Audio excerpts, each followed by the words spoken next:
Hey, Joe Martin here. You've seen our commercials over the years, and you may be wondering, what's in it for me? Well, ITI Technical College has been selected by Forbes magazine as a top 32-year college. But even more than that, the reason we do this is you.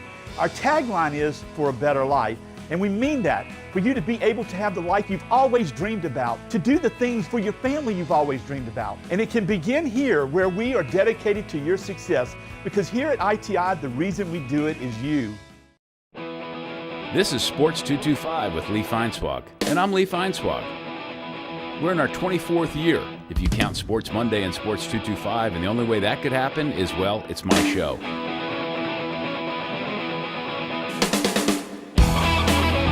My best friend, Lee Feinswag, look at the Christmas. Sports 225 is brought to you by Breck. And now, me. Well, we're trying something new tonight on Sports 225, and that's to do this show by remote. Now, I got to start by telling you a story that 20 years ago, a happenstance occurred in my life that changed it forever in a positive way. And the guy I'm about to tell this story doesn't even know where I'm going with this. But first, I'll tell you that we're going to be talking to Steve Berkowitz. He's a sports writer for USA Today, and he's in Virginia in suburban D.C. And Berko, you may remember that 20 years ago when you were a sports editor at the Washington Post, that was when we hooked up. And how about that that's 20 years ago? I didn't remember that it was 20 years ago, but I definitely remember doing this with you at the Washington Post. Yeah, well, you were kind enough to give me a lot of assignments. I had left the Advocate. I was still doing this TV show, which was Sports Monday at the time. And there were so many funny things that happened between us. Well, one of them was I had never met any of these guys. I had never met anybody at the Washington Post. And do you remember it was a Kentucky basketball game at the Superdome? Yes. You guys, I was on the phone with you guys, and you said, "Oh, they're showing the media section right now. Where are you?" And I stood up and I waved. Yes. Superdome. Yes, I totally remember. Guys were dying. Yeah, but awesome. that was a long time ago. But I wanted to bring that up. That was pretty good. Anyway, Steve does a lot of different things for USA Today. But what he does the best and the most of is keep track of money in the NCAA. Is that fair to say? Well, I keep track of money in the NCAA. Whether or not I'm the best at it or not, I don't know. Well, you are actually, and what you do and the stuff I want to talk to you about is fantastic because, my audience is largely college fans, especially football and basketball, and there's so much always going on that I think is really interesting. I can tell you right now, you can follow him at @Berkowitz on Twitter, and of course, read his stuff at usatoday.com. But Berko, for the purpose of letting people know who you are and all that, besides the fact that you grew up in the Chicago area, tell us about yourself. Actually, I grew up in the D.C. area, where I live now. I thought you were a big old Bears fan, and I had that backwards? No, my wife is the huge Bears fan, and she grew up in Chicago. Oh. I got all that by osmosis. But yes, where I live now is about half an hour from where I grew up, and my mom still lives in the same house that I grew up in 50 years ago. So, no kidding. Well, yeah, I'm a rarity. I'm a DC native who still lives here. Wow. Well, my apologies to Bonnie, and our big thanks to Bonnie, because when we set this up, we had some computer problems, and Bonnie, who actually still works at the Washington Post, was able to trade computers for us to get this thing going. All right, so after high school, tell us what you did. I went to University of Pennsylvania, and I got involved in the school paper there. And at the time, there were a whole lot of folks. It's not a journalism school at Penn, but there were a lot of people at the paper, especially in the sports department, who were going on to things in journalism. And in fact, the second sports editor who I had at Penn, so this would have been my freshman year, the second semester of my freshman year, is Ken Rosenthal, who's now on TV with Fox Sports and writes for The Athletic. And Kenny was my first real full-time sports editor, and I ended up being his successor as the sports editor at the Daily Pennsylvanian. Yeah, Kenny was the person with whom I had like the most meaningful first sort of editing experiences as a reporter, and I learned a lot from Kenny, both being as a writer, a reporter, and as an editor. And of course, he's gone on to tremendous success, especially when you think of Major League Baseball, for one, right? Oh yeah, I mean Kenny started his career at the York Daily Record in Pennsylvania. He went on to the Camden Courier Post in New Jersey, the Baltimore Evening Sun, although I may have that in the wrong order. Yeah, man, and Kenny was a longtime baseball writer for covering the Orioles in Baltimore. He became a columnist for the Baltimore Sun, and then moved on to Fox from there. Yeah. When you went into college, did you have it in your mind that you were going to be a sports writer or go into this business? I mean, I saw The Odd Couple when I was a kid, and that whole Oscar Madison thing triggered it for me. I was always on that path, but I don't know. That was kind of a unique. No, I don't think that I went to college thinking that this is what I would do. I was interested in the newspaper, in newspapers. I, grew up right in the sports section here in Washington, and there were lots and lots of really, really good sports writers who were in the Post when I was a kid, Shirley Povich and Dave Kindred and Ken Denlinger. And this was when Tom Boswell was columnist and he was working as a reporter, and John Feinstein, and those types of folks who were in the Post at that time. So I did stuff for my high school newspaper, but when I went to Penn, I think I probably had it in my head that I was going to sort of go to school, play soccer, maybe go to law school and, see what happened. And just as an activity, I ended up going up to the school paper during my freshman year. And there was just a lot of energy around the place. And there were a lot of people there who were, it worked out that there were a lot of people who were taking it pretty seriously. And a number of those folks who were on the news side of the paper have gone on to do stuff as well. Stephan Fatsis, who was working on the news side of the paper, went on to work for the Wall Street Journal, among other places, and now does a lot of podcasting. And he's written a number of best-selling books. A guy named Peter Canellos, who was one of the news editor folks, has gone on and became a very successful editor at the Boston Globe. And there was just a lot of folks who, for a school that didn't really have a journalism program, had a lot of people who were heading into journalism as a career. And, you learned a lot just from being around those people. And there were folks who had been at the paper who came back as alums and taught us a lot of stuff. And it was a pretty self-made place. And the paper came out as a broadsheet. It was 5 days a week. And, it was a pretty serious operation. So, when I became the sports editor, it was like working, a 50 or 60 hour per week job on top of going to school. Wow. Well, I wanted people to get a little bit of your background because my audience wouldn't necessarily know who you are. So when we come back, I want to capsulize real quick your professional career, getting to USA Today, and then we'll talk about what you do there and why it's of interest to us. It's of interest to me because I always read all your stuff and love it. He's Steve Berkowitz. He's a sports writer with USA Today. I'm Lee Feinswalk. This is Sports 225.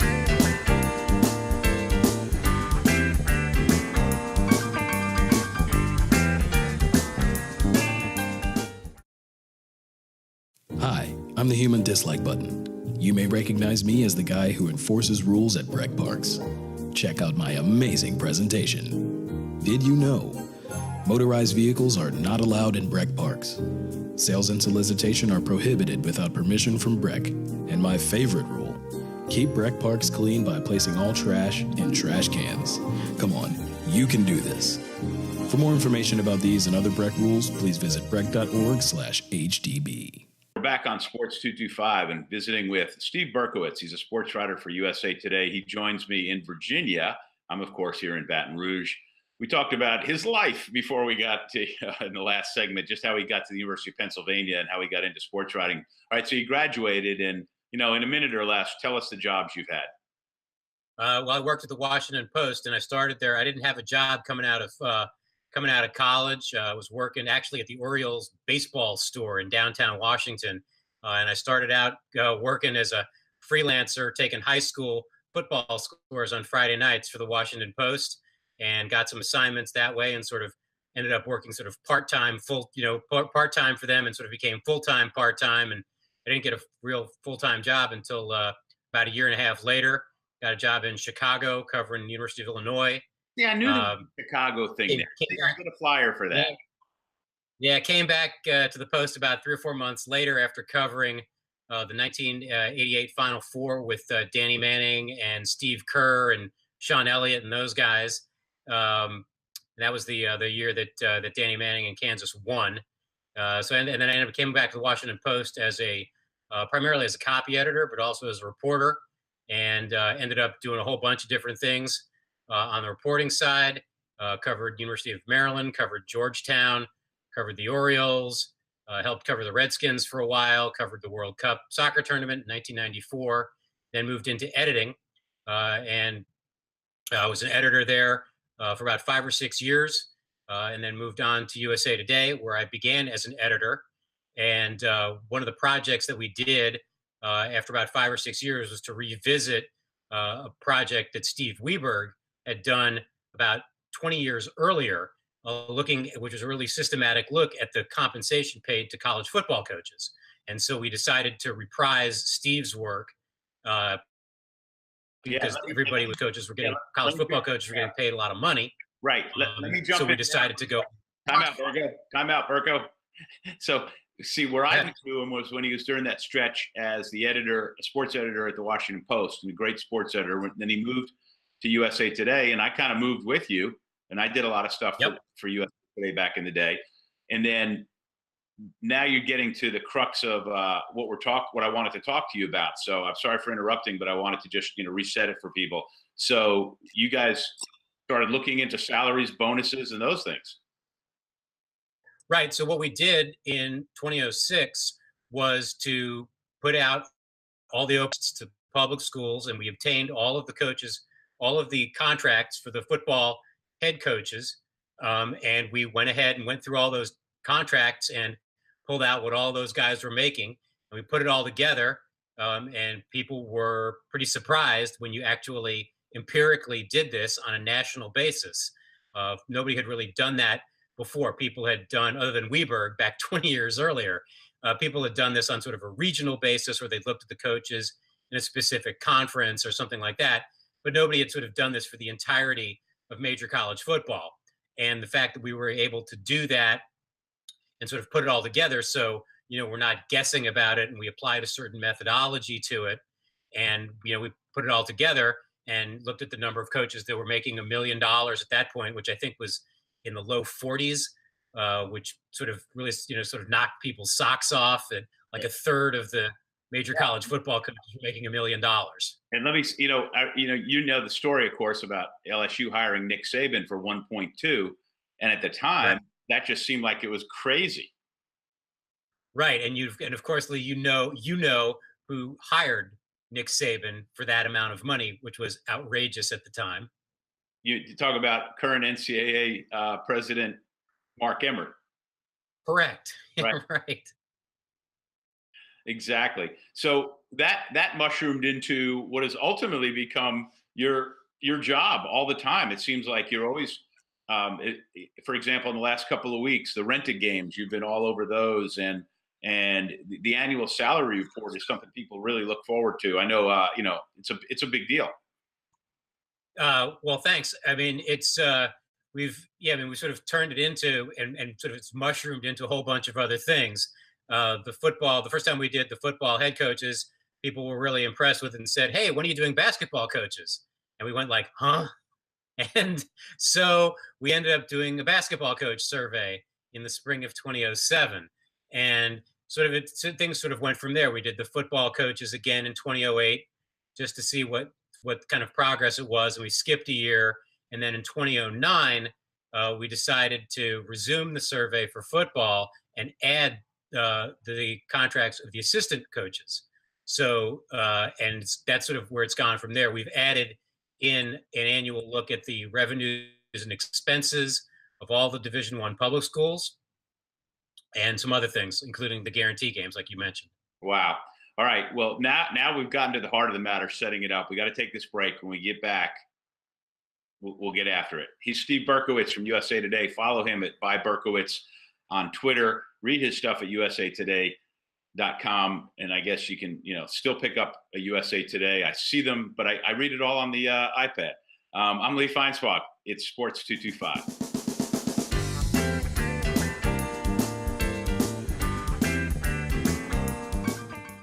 Hi, I'm the human dislike button. You may recognize me as the rules guy for Breck Parks. Sometimes the rules slip past us, so I put together this amazing presentation. Did you know? Golf practice is only allowed at designated golf facilities. Firearms, explosives, and weapons are not allowed on Breck property. Metal detecting is allowed in some parks, but go to Breck's website to learn more about this and other park rules. For more information, visit breck.org/HDB. We're back on Sports 225. You saw it flash over to Steve Berkowitz. He's in Virginia. I'm in Baton Rouge. He works for USA Today. And if you haven't seen the first two segments, well, you better go to sports225.com, see when the replays are, and catch on to what we talked about, which is money in college sports. So when you put these things together, these lists that we were talking about, especially when you expanded it to the full coaching staffs, were you taken aback at all? Initially we were a little bit surprised as to how many guys were making $1 million. But once we started into it and the salaries really started to go up pretty fast, we stopped being surprised. So yeah, there was a time this year where, when you had the annual report this year, I remember you made some reference to I think there was a bonus that, and it might have been Saban, but it might have been somebody else. And you said, he makes more than the entire conference. And I remember it was a Division I conference. It wasn't like, a throwaway league. Right. No, I mean, the amount of money that Nick Saban is making this year will be more than the combined salaries of the coaches probably in the Mid-American Conference, potentially others. Yeah, that's remarkable. This year Nick Saban was making a little over $8 million. Yeah. So tell me how it progressed from there into keeping a track of many other aspects of the finances of the NCAA. Yeah, I mean, largely we've just sort of followed what's available through open records. So there's a financial report that the schools have to file with the NCAA every year. And because of that, it's a public record for all of the public colleges and universities. So we're able to obtain that. And we're really only doing sort of a tip of the iceberg in terms of all of the stuff that's available. I mean, there are other surveys that other publications do that cover other areas of finance. There is a publication in Portland, the Portland Business Journal in Oregon, that does regular tracking of the shoe and apparel deals that colleges and universities have. And there's another group that's been tracking the multimedia rights contracts that schools have. And these are really significant areas of revenue for colleges and universities. And these contracts are available through public records requests. Well, what's so good about you is, and I used to make the joke about when you were an editor, the difference between Berko and a pit bull, which is you could negotiate with the pit bull. And when you want to latch on to these facts and figures, it's pretty incredible. Now, look, we only got a couple minutes left to this segment. In the last segment, I wanted to talk about the O'Bannon case, and we've only got a few minutes left to be able to do that. But in the last 2 minutes we have here, well, the first thing is there's no turning back, is there? And the second thing is, what about these rented games that the major powers play, and they pay so much? LSU, for example, is going to play Army at home in 2023 and guaranteed them $1.2 million. I think I'm close with all that, just for example.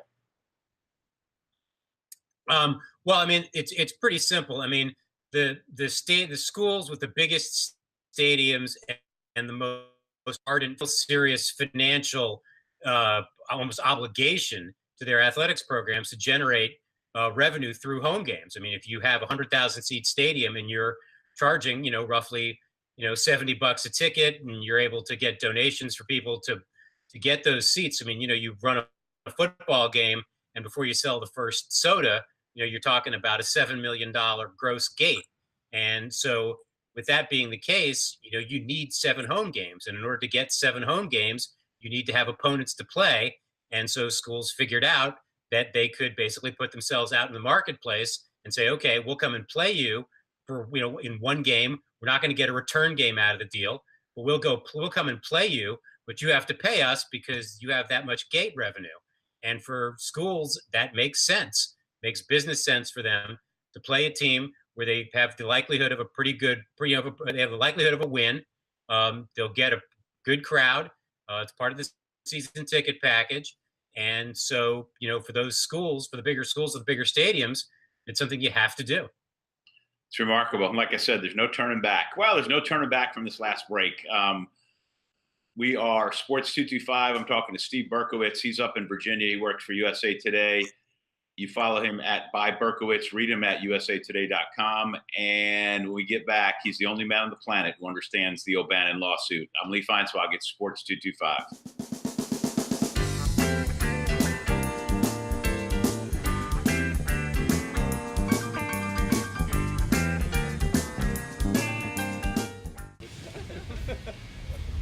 Well.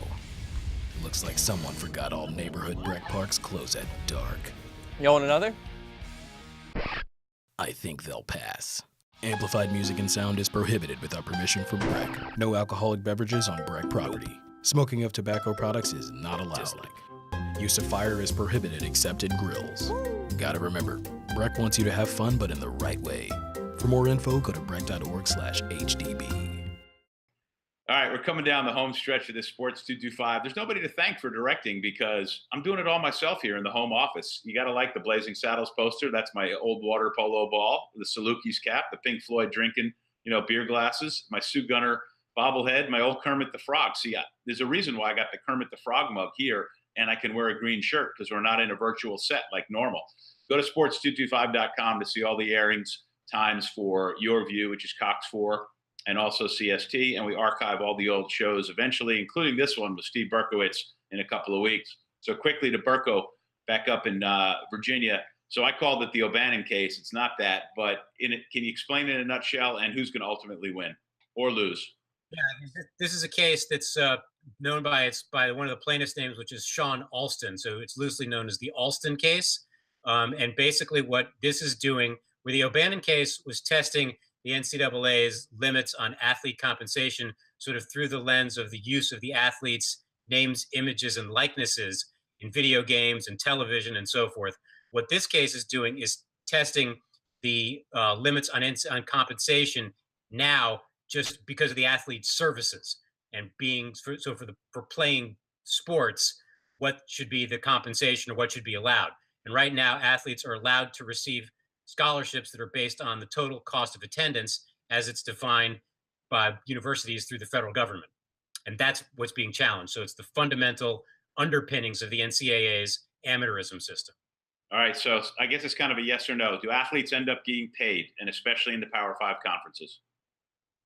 That's really hard to tell right now. The judge in this case seems to be looking for a way to rule in favor of the plaintiffs. The question is whether or not she can come up with a remedy, a solution to the current situation that will hold up on appeal, which is what happened in the O'Bannon case. She came up with a remedy that did not stand up on appeal in its entirety. The verdict stood up on appeal, but her idea of allowing athletes to get $5,000, up to $5,000 a year in deferred compensation was rejected by the Ninth Circuit.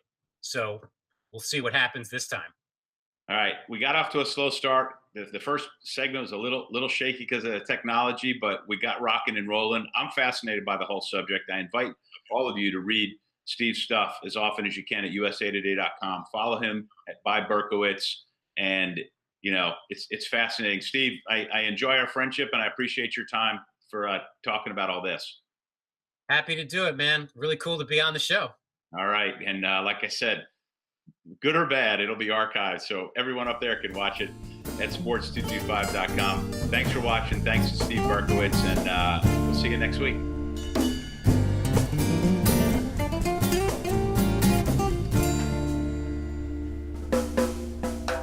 At carnival time by Baton Rouge Bay, that's the site of my story.